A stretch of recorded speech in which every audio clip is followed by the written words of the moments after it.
Bila kau resah dan gelisah hatimu, bila kelang kabut tak menentu hidupmu, ingat masih ada seorang penolong bagimu.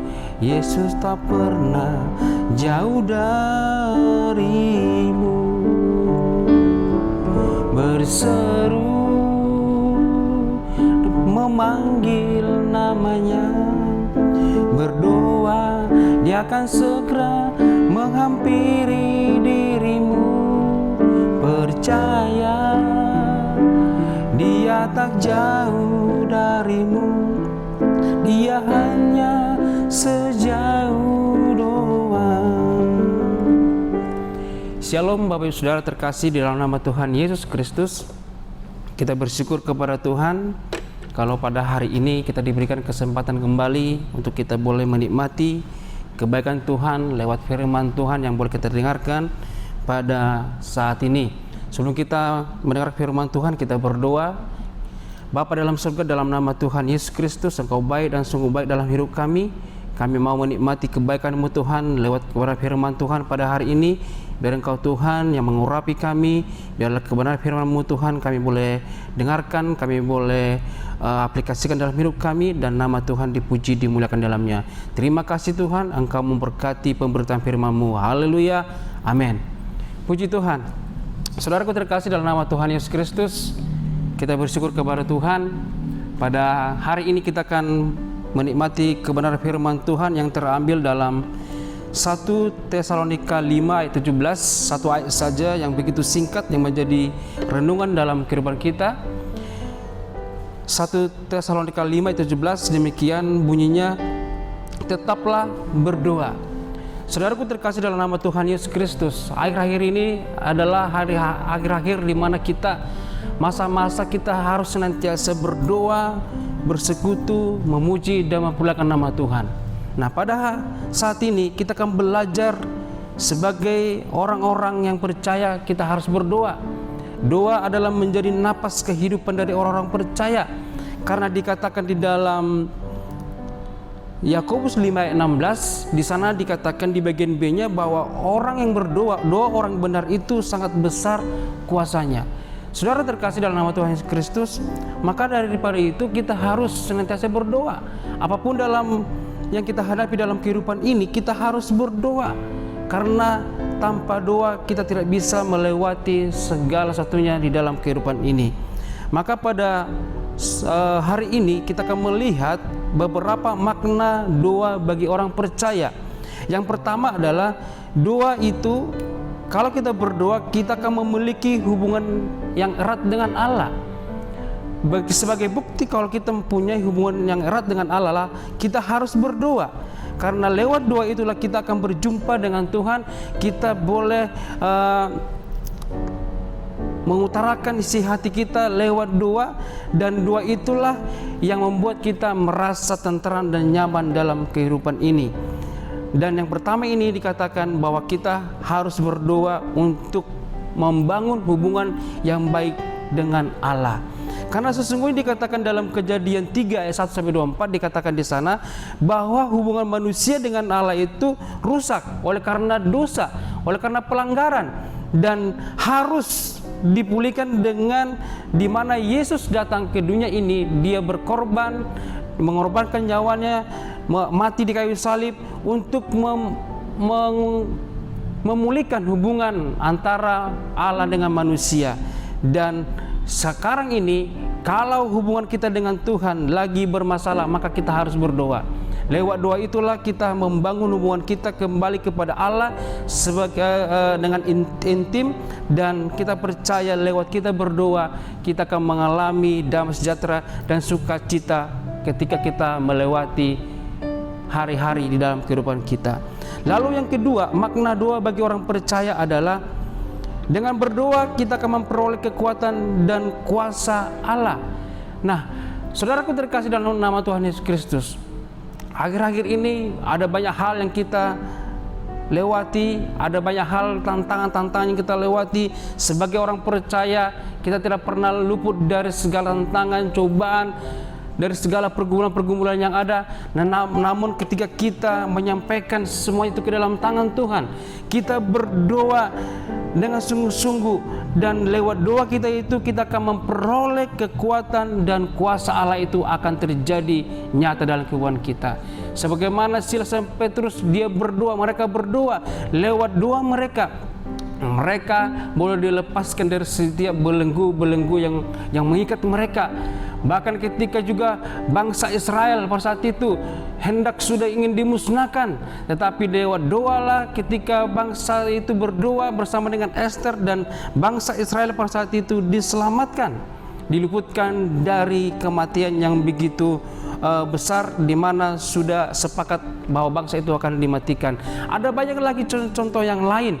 Lewat doalah orang-orang percaya diselamatkan. Seperti lagi Daniel, di mana Daniel dilepaskan dari dalam gua singa, sudah ditaruh ke dalam gua singa dan hendak dimakan oleh singa, tetapi lewat doa Daniel juga diselamatkan dan dia memperoleh hidup, dan Daniel juga memperoleh kemenangan, dan lain sebagainya. Ada banyak cara Tuhan menolong umat-umat Tuhan ketika mereka umat-umat Tuhan ini mengalami kesulitan, mengalami pergumulan yang berat, yang hebat, tetapi ketika mereka berdoa kepada Tuhan dengan sungguh-sungguh, dan di dalam doa itu ada kekuatan dan kuasa Allah terjadi di tengah-tengah kehidupan mereka. Saudaraku terkasih dalam nama Tuhan Yesus Kristus, biarlah kita pada akhir-akhir ini, umat Tuhan dimanapun berada, yang saat ini sedang mengalami kesulitan, sedang mengalami pergumulan, bergumul dengan sakit penyakit, bergumul dengan kesulitan ekonomi, bergumul dengan masalah rumah tangga, baik suami istri, yang anak-anak, keutuhan rumah tangga dan lain sebagainya. Apapun yang kita alami, yang kita mungkin gumulkan, yang kita hadapi akhir-akhir ini, namun satu hal yang perlu saya boleh sampaikan pada saat ini adalah kita harus berdoa. Berdoa, karena lewat berdoa itu kita akan memperoleh kekuatan dan kuasa Allah itu nyata dalam setiap kehidupan kita. Berdoalah dengan sungguh-sungguh di hadapan Tuhan. Lalu yang berikutnya adalah makna doa bagi orang percaya. Dengan berdoa kita akan memperoleh tuntunan Tuhan. Sesungguhnya kalau kita tidak berdoa di dalam kehidupan ini, maka kita akan menjalani kehidupan ini sepertinya tidak ada arah yang tertentu, yang pasti kita hadapi, yang kita jalani.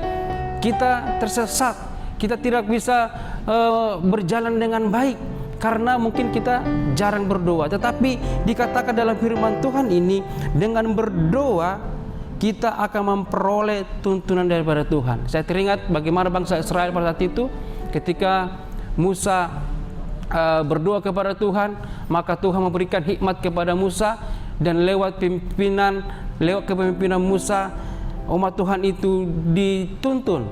Lewat umat-umat itu berdoa kepada Tuhan, diajarkan oleh Musa kepada umat-umat itu berdoa, sehingga umat-umat itu dituntun oleh Tuhan, diarahkan sehingga mereka sampai kepada tanah perjanjian.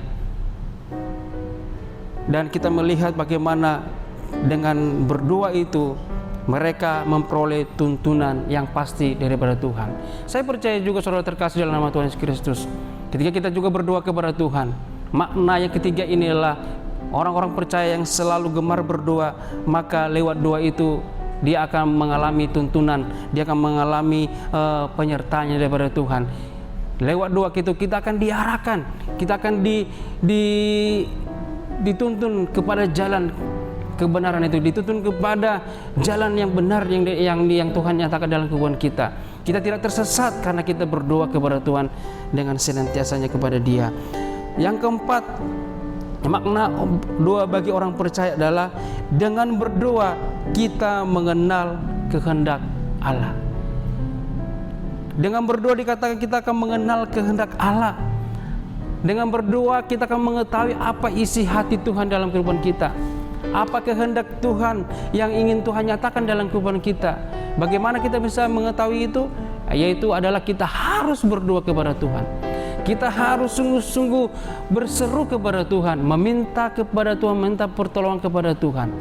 Ketika kita berdoa kepada Tuhan, ketika kita menyampaikan isi hati kita kepada Tuhan, mungkin kita berdoa di dalam kamar kita, mungkin kita berdoa mungkin di sebuah tempat, atau mungkin ketika kita beribadah, ketika kita juga menyampaikan isi hati kita, kita berdoa kepada Tuhan, dan disitulah kita akan melihat kehendak Allah itu akan Tuhan nyatakan dalam kehidupan kita. Yang kita mau adalah biarlah kehendak Tuhan yang jadi, bukan kehendakku. Itulah yang harus kita raih dalam kehidupan ini. Maka renungan firman Tuhan yang boleh kita dengarkan pada saat ini adalah supaya kita diingatkan kembali sebagai orang percaya itu kita harus senantiasa berdoa. Dikatakan sekali lagi dalam 1 Tesalonika 5:17 ini adalah supaya kita tetap berdoa. Berdoa apapun kondisinya, kita harus tetap berdoa. Karena doa inilah napas orang percaya. Dan tadi kita boleh mendengarkan, dengan berdoa kita akan memiliki hubungan dengan Allah. Dengan berdoa kita akan memperoleh kekuatan daripada Allah. Lalu yang ketiga, dengan berdoa kita memperoleh tuntunan Tuhan. Dan yang keempat, dengan berdoa kita akan mengenal kehendak Allah di dalam kehidupan kita. Ini firman Tuhan pada hari ini, kiranya lewat apa yang boleh kita dengarkan pada saat ini, firman Tuhan boleh kembali menggugah hati kita, agar kita sebagai orang percaya berdoalah senantiasa. Selama masih Tuhan berikan napas kehidupan ini, kita tidak bisa lepas daripada doa, karena doa itu sangat besar kuasanya bagi orang-orang percaya. Ini firman Tuhan, percayalah Tuhan akan menyembuhkan sakitmu, Tuhan akan menolong engkau, Tuhan akan menuntun engkau kalau kita sungguh-sungguh berdoa. Ini firman Tuhan. Kita bersyukur buat kepada firman Tuhan ini. Haleluya. Puji Tuhan. Amin.